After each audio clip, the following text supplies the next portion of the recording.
Here's a video on inverse functions, and we're going to start the video by describing what an inverse function actually is.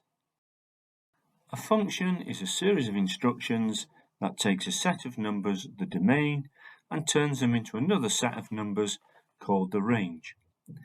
And in this example here, the instructions are to multiply the numbers by 2 and then add 1.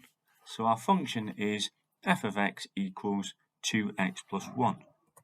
9, if we double it and add 1, is turned into 19. 0, if we double it and add 1, becomes 1.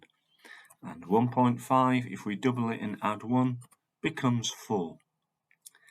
The inverse function goes back the other way. It takes the numbers in the range and turns them back into the numbers in the domain. And we would write that as the inverse function of x, which is written as f, if you like, to the power of -1 of x. And that notation there means the inverse function. If f of x equals 2x plus 1, how do we find the inverse function of x? Well, we're starting with y equals 2x plus 1. Y and f of x mean the same thing.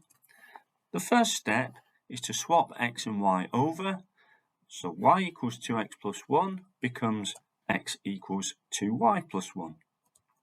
We then make y the subject. That means we rearrange this so it reads y equals. Our first step is to subtract 1 from both sides. X subtract 1 equals 2y. And then if we divide by 2, we have x subtract 1 all divided by 2 equals y. But we would write that as y equals, and then at the end we replace y with f to the -1 of x, because the expression we have here for y is in fact the expression for the inverse function. So let's just see. Our inverse function is x subtract 1 over 2.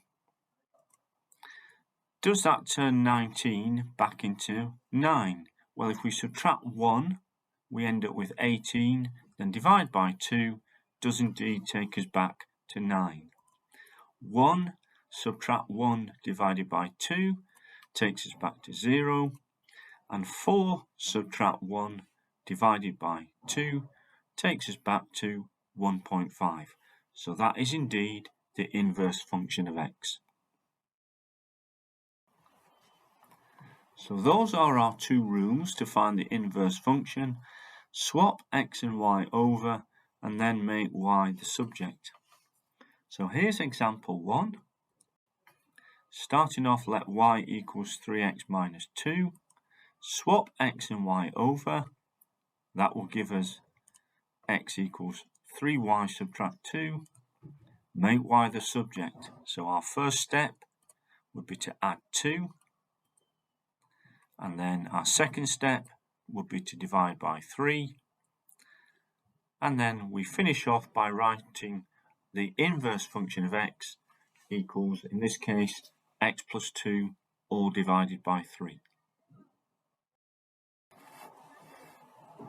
Here in example 2,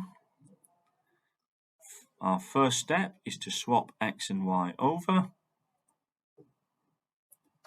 We now make y the subject, and our first step would be to add 5 to both sides, and then we would square root both sides.